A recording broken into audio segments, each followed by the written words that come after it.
Decluttering can be tiring work. You want to conserve as much energy as possible while still making progress. And what better way to do that than to have someone tell you exactly what to tackle next. Here is what to declutter in May. Let's go. The first thing on this list was prompted by the time of year. So the end of April is my daughter's birthday. May is my birthday. It's also Mother's Day here in the US. June, Father's Day. July, my husband's birthday. So we're talking greetings cards. Over the years, what I've done to whittle them down is to keep the ones that have a special message in them or were for a very special event, or I will keep the most recent one from all of the people that I love. Moving over here then for this next one, we are talking address books or anywhere you would write down information. So you may have small little notebooks like this, you may have scraps of paper, it could be post-it notes scattered around your home. Go around now, find a few of those and transfer the information into one central place. So if you've got an old physical address book that you no longer use, and really how many of us do use them,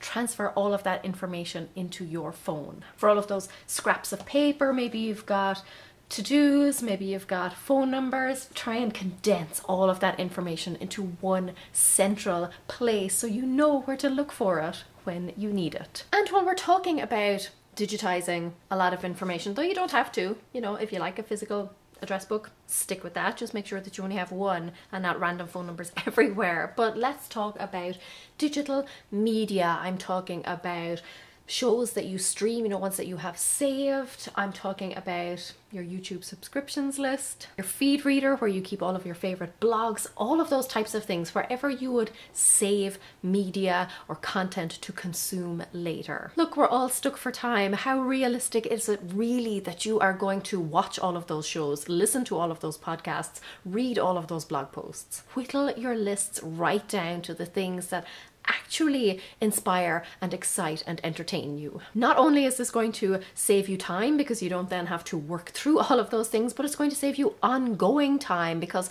all of those podcasts and streamed shows and stuff that you're not interested in, you're not going to have to devote ongoing time to them. Oh, moving over here then for this next one, we are talking writing implements. How many times have you torn your house apart looking for a pen, and then how many times when you actually find a pen does it not work?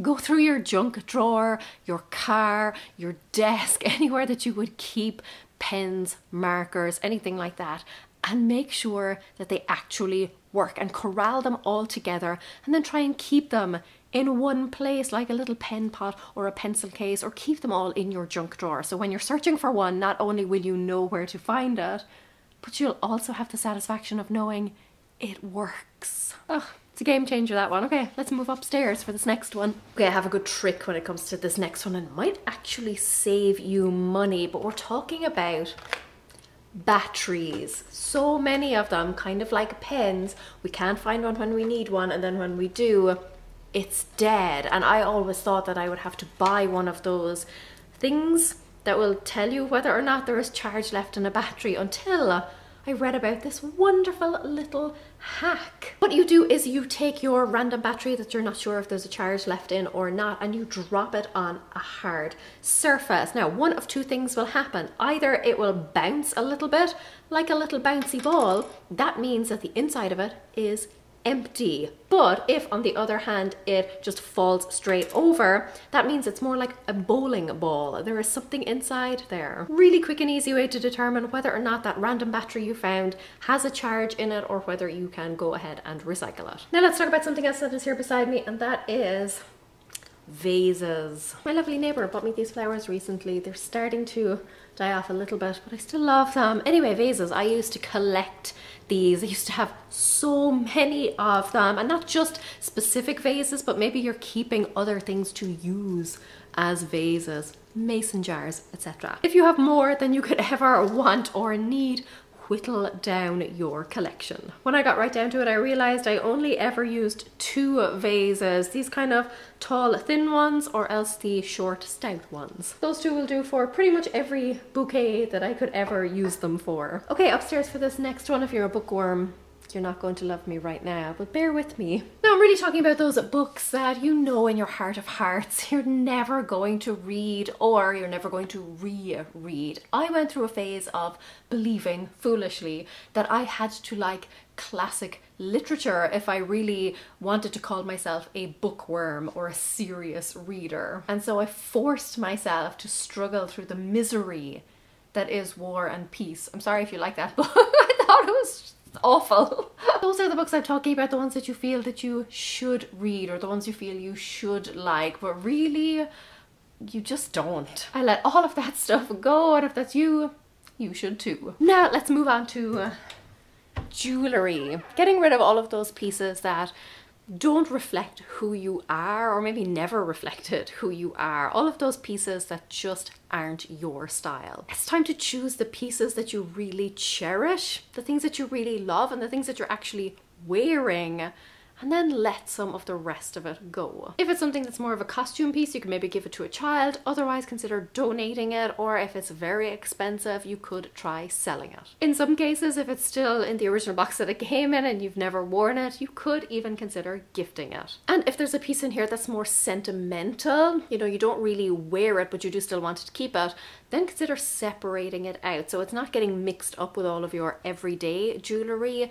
Take it out, put it in a special place. Your jewellery box, just like your closet, should be full of the things that you're actually currently wearing. And speaking of the closet, let's head in there next. What we're looking for in here then is unwanted loungewear. So the weather is changing. Maybe it's time to get rid of all of the fleecy stuff, or maybe it's time to break it out, depending on whether you're in the northern hemisphere or the southern hemisphere. But I am talking pajamas, I'm talking fleecy socks, I'm talking dressing gowns, or any kind of casual clothing that you would really only wear around the house. You probably wouldn't step outside your front door in. If you don't want to actually lounge around in the loungewear that you have, let it go.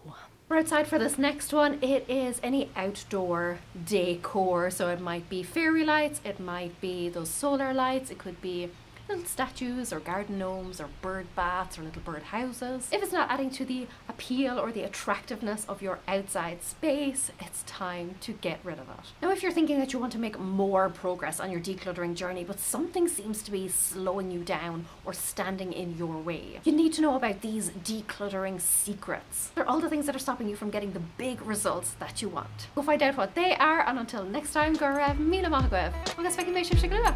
Slán!